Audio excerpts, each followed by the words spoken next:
And we are live here on Full Time Freedom Week, day 5 of 5. It's the last one. It's Friday. It's been just an absolute blast of a week, I'm telling you. And there's no better way that we'd ever want to end Full Time Freedom Week than talking with the Border Hookups. This is a great finale for the entire week. We've had all the other people try and come on, Chasing Garvey Sunshine, who just did their personal safety thing. They were having phone issues, and then they're having lithium installed. They started drilling, and the noise was just like, so things happen, and you guys are experiencing some big time wins right now. Is that right?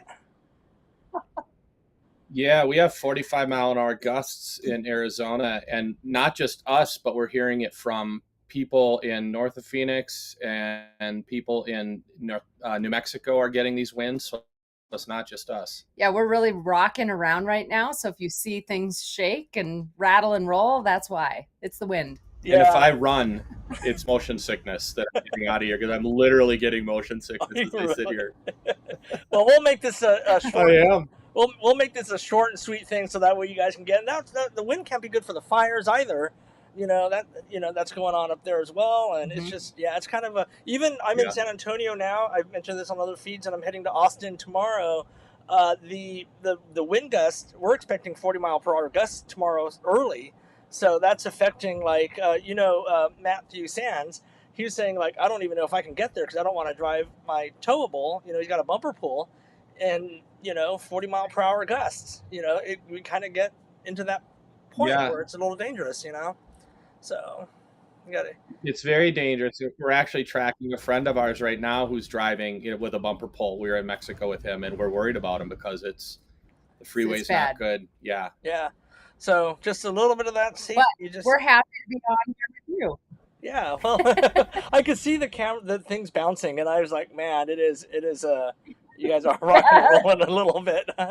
So again, we'll make this quick. So if anybody watching, has questions for the Border Hookups, they did our last boondocking session today, and there were a lot of them, and a lot of great information. I know that we've been going through, but in case people missed it or as a refresher, just reintroduce yourself for everybody watching.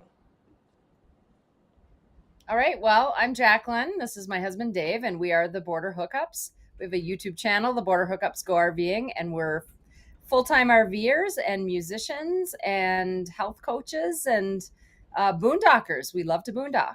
Yeah, and so that's who we are. And that was your session, all about boondocking. And you guys are out in Arizona right now, boondocking and getting knocked around with the winds and stuff.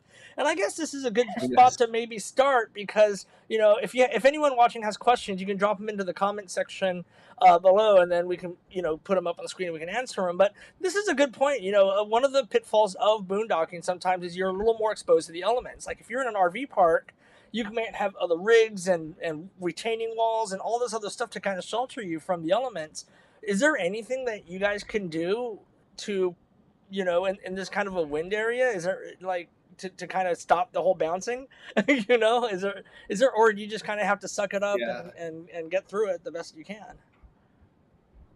Well, you can't really stop the bouncing, but if it gets bad enough, what we've heard from other people is hook your truck back up to the rig and get in the truck, start the truck, and put your seatbelts on because at least your safety devices are activated. But we're not too worried about it right now. The thing that we didn't do is look ahead and no wind was coming and point in the right direction. Right. And then the other thing is we're talking about moving our truck and having the truck, kind of block the wind. So if you have your truck at a certain angle, you can do that.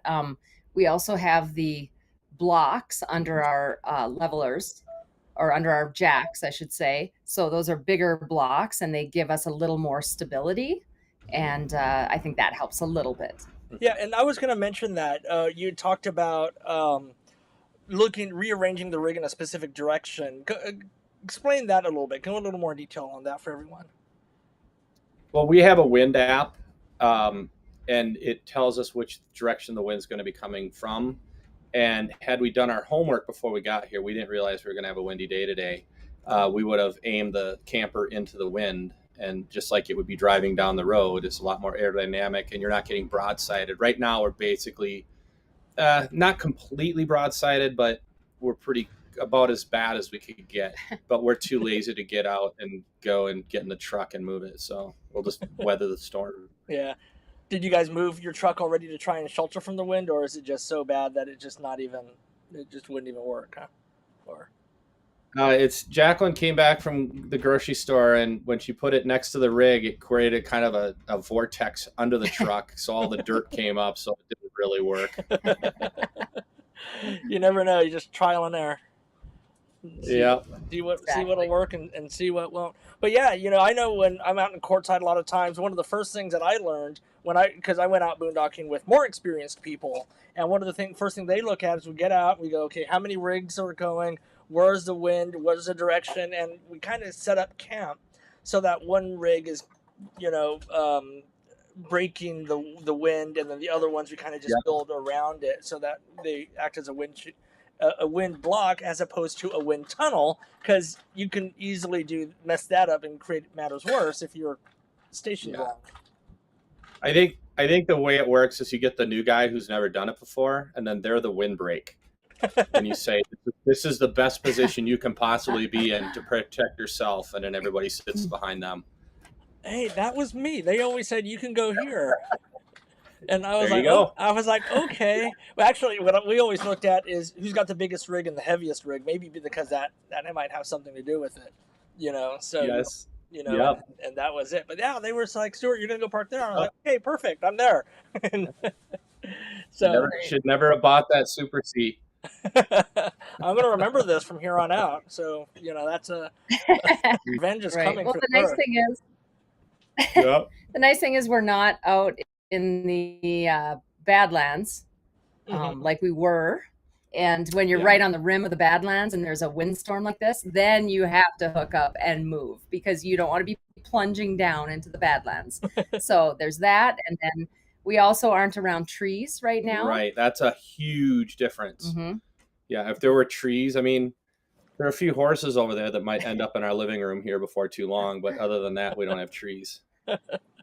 And so you're looking at making sure that you're pointed in the right direction. You can use your truck as a wind block if things are going on. You're going to obviously look at like the things you were mentioning, the trees and the power lines and all that. And then there's also got to be a lot of flying debris. Like if there's other campers, you never know when a chair or a table or something or a tent or an awning or even awnings, you got to obviously bring those in. But those get pulled off rigs all the time in high winds if they're out.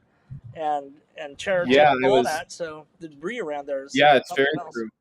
Yeah, I was sitting here working and I looked over at the guys about, I don't know, not too far from us. His grill top was starting to make its way towards us, so I went over and grabbed it because one good gust in the right spot would put it into our camper. So yeah, we're always kind of watching. Yeah, the cat was starting to creep up into the thing I was trying to get rid of. Oh, there she goes. I was trying to move her while she was off screen so she wouldn't do that, but okay, it's okay. So what else, we always in these sessions we kind of say, there's something after you do it, you go, oh man, I should have said this or I should have said that, or how come we didn't mention that? So I kind of just like to go back and say, is there anything else that you may have thought about that happened or came up that you kind of want to pass along, any new information? Or this wind stuff is something we didn't cover in any of the sessions, so it's kind of good that we're able to kind of get this out. Yeah, we're happy that we could take one for the team for you, Stuart. we're live guinea pigs here. Yeah, we're just going to put a little live cam outside your rig, and then we'll just see what happens. That's right. Yeah. Oh, look at the Wicked Witch of the North just rode by on her bike. We just got back from Mexico. That was interesting. We didn't boondock there, but it was about the next best thing to it. We were pretty close to that. We were right on the ocean, and but we had to get back here for shows, and now we're boondocking again. Well, and honestly, being there in an RV park, like Dave said, it was the next best thing because we were right near the ocean, so we could just walk right to the beach. Yeah. But we did really appreciate the peace and quiet when we came back and were boondocking, because it was a very busy week in Mexico and there were a lot of people and a lot of dogs and a lot of music and a lot of fireworks. And at 2 a.m. At 2 a.m. So boondocking, we're happy to be back. Love it. Yeah. Love it. We did a live session with the Wanderpreneurs, and they were live from Baja, and they spent the last 3 months down there, just kind of going over tips and tricks. I'm just curious, do you guys go down to Mexico a lot, or is this your first time? And do you have any advice for anyone who might be looking to do that? We're actually talking with Gay and Robert, who are escapers, about going down to Baja next year. We're working on that. It's kind of nice to go down with a group. This was our first time. This was our first time. We went down with one other person who had never gone down there before either. You got to mind your P's and Q's when you drive through there. Make sure you're stopping at stop signs, not speeding ever. You have to. It's not a relaxing drive because the driving is a little bit more off the rails than here. I'm trying to say that nicely, but I had to hit the shoulder a couple of times to let somebody back in after passing. But just go down with a group. Go down with somebody who's already done it before. Yeah, they say the roads. Great. Yeah, they say the roads are very narrow down there. A lot of. I think they were saying that there's a lot of busted or missing rear view mirrors on the sides. That I guess happens a lot. Yep. Yeah, and stop signs may or may not be there, and they may be homemade, and they may be 2 feet off the ground or 8 feet off the ground. So you've just got to pay attention. In fact, in our next video, we're going to talk about it, but not in a disparaging way towards the Mexican experience, but just a reality. Right, reality. I like that. Yeah. And sometimes, as a new RVer going down there, it's important to know these things, because that's normal for them, but it's foreign to us. So going down there more educated, more prepared is a good thing. It'll make the experience and the trip better and safer for everyone. Yes. So what else is going on down there? We've got just a little bit of time left if you guys want to run. I know there's a lot of stuff that you have to kind of tend to with the wind. And I know when I'm out in really extreme weather, I'm always kind of looking out the window, making sure that nothing has changed. Because it can change in a hurry, Right. Can affect your internet too. So. Yeah, big time. Yeah. Are you guys using a Wi-Fi, or are you on a Starlink? What kind of network are you guys using? We are using our hotspot, our Verizon Jetpack right now. Mm-hmm. And that actually was something in Mexico that was difficult for us because we didn't really have good service on that. So even though our plan was good in Mexico, it didn't really work. So we had to get a SIM card there. And then we put it in our jetpack, and then we would have to go and reload it for 2 hours at a time. So that was a little bit difficult too. But yeah, so we're back to using this here, and we're happy about that. We're talking about Starlink though. Yeah, we hung out with Mountain Beaches and Life Uninterrupted for a week and a half, and they kind of had us and have us convinced of Starlink. Yeah, the Wanderpreneurs had some friends down there, and they got the Starlink. And then as soon as they saw how well it worked in Mexico, especially with the new roaming feature, they were like, "We got to get it," and they just grabbed it.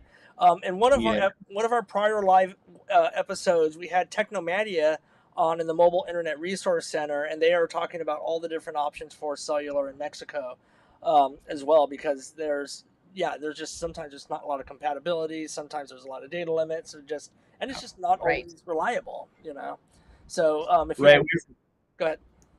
We are finding sending out some emails. We thought they were getting through, and then we realized maybe they weren't getting through. So if you're trying to work a business, we were booking shows for this summer, and we had to be very careful to make sure we followed up on those because we weren't sure if they were getting through. Yeah, but we were able to do a few Zooms, for health coaching, and I think you had a Zoom too. And so we made it work, but it did kind of force us to have a vacation rather than working the whole time. So it was kind of nice in a way. Yeah, I see now your internet on your Wi-Fi is starting to get a little fuzzy, which probably means you're getting a little more dust storms or something's going on over there where you're at. So, we're literally looking at the mountains, and they're hazy. I mean, because there's so much stuff flying around. Yeah. Well, we don't want to keep you. We want to make sure that you're able to see what's going on and just kind of keep an eye out on your rigs and try and hold on to something. Dave, we don't want you getting seasick, car sick thing on Yeah. live TV. Thanks, Stuart. Well, we appreciate that, Stuart, because we're incredibly busy people, as you can tell. I'm still wearing my pajama bottoms, as a matter of fact, at 3:15 in the afternoon. Can't go anywhere. Yeah, well, That's true. That's the one thing with this wind you can't enjoy. Yeah, you can't even go outside. I mean, I drove, but it wasn't as bad. And now you can't walk outside. You can't do anything. Dave couldn't. I couldn't get the door open. I couldn't close the door. I was literally Yeah, putting every ounce of strength I had to close the door. And Jacqueline saying, "Hold on, let me grab the camera real quick." And I'm like, "Hold on, let me grab my hand off the door handle real quick." You know, that's another thing. I remember I was in... Happy to amuse you, my friend. Yeah, I was at the sand dunes, and I had planned, because it was boondocking, so I planned on using the Blackstone to cook, you know, and all that. So that's how I bought food, was planning on cooking. And then it was so windy, but I didn't stop me from, you know, cooking. But everything had this little sandy crunch to it. It was just the worst. Everything was just... Right. So you're basically making glass on your Blackstone. I pretty much was, and I was like, okay, that's it. I got to figure out another way to make this work, because this system is not going to be good for another meal, you know. So right, that's funny. Yeah, good point. Just some of those things you got to think about, you know, when you're out there boondocking out in the middle of nowhere. You know, you can't just say, you know, and I would get nervous too. Like if you're in these big winds and you didn't buy the right food, or you're not prepared to, you know, do this kind of cooking or do this kind of prep, my instinct would be, oh, well, let's just go to a restaurant and be fine. But you also don't want to leave your rig, you know, in the wind like that. You never know where you're going to come back to. True. Yeah. So that's true. They need to make edible couch cushions for these situations. That will be fine. Maybe someone will take that ball and run with it. Yeah, but I doubt it. There you go. I'll partner with you. Thanks. I'll pass though. I'm good. So, all right, guys. I can't wait to see you again out on the road, whenever that may be. Yeah. And you guys stay safe and keep your eye out on everything that's going on out there. And thank you again so much for participating this year in Full-Time Freedom Week. We hope to see you at the future events, and I will let you go. So, all right. Sounds good, Stuart. Thanks for putting this on. You got it. Thanks, guys. We'll see you. Okay, bye. See ya. Bye. Bye. And there they go, the border hookups. And with that, our Full-Time Freedom Week is coming to an end. Are you ready? So here's some great stuff that we have going on. If you are a subscriber already, you can watch all of the replays, everything that we've done the entire week for as long as you're a member of RV Dreaming. We are now working on brand new content that's going to develop into series. So there's going to be, for example, a series that we're working on called an expansion of that, selecting the right RV. And it's going to be what you're going to need to do 10 days out, 20 days out, 2 days out. The guy says, hey, your rig is ready and you're going to the dealership. What do you absolutely need? What do you not need? If you're going to be looking for a used rig, what are the things that you absolutely need right now? And what are the things that you can kind of wait and see? We're going to be developing those kinds of series. We're going to be developing a lot more RV maintenance and tutorials, really detailed ones. YouTube is a great knowledge. And I think JP Smith with Chasm talked about that a lot, that YouTube is a great resource. But sometimes, you go, I just need to finish this problem. And you find this YouTube video that says that. And they're like, here's how to, clean out your black tank. But first, let me show you pictures of my kid's soccer game. And, it's like, so these videos that we're developing are going to be more in-depth and more targeted and more focused just on the problem at hand and more of a step-by-step guide. And there's also issues, too, with, when you look into water systems or you look into generators, everyone's is different. So trying to find one where you're trying to troubleshoot your particular model or brand and there's a parallel. So we're going to be working on all that as well. So much more stuff coming up in RV Dreaming and more content coming up regularly by the YouTubers that you just saw and professionals that are out on the road. Just a lot of wealth and information in addition to our upcoming event that we'll be having on later next year. The annual one is in September. So with all of that, thank you so much for watching. As always, you can reach out to the Border Hookups at theborderhookups.com. You can find me at Stuart at claimthevision.com. That's STUART at claimthevision.com, or right here on RV Dreaming. But with that, we are wrapped. We are done with Full-Time Freedom Week. But if you missed any segments, if you need to see something else, you can always log back into your account and go check things out over there. With that, have a great weekend, and I look forward to seeing you guys all on the road very, very soon.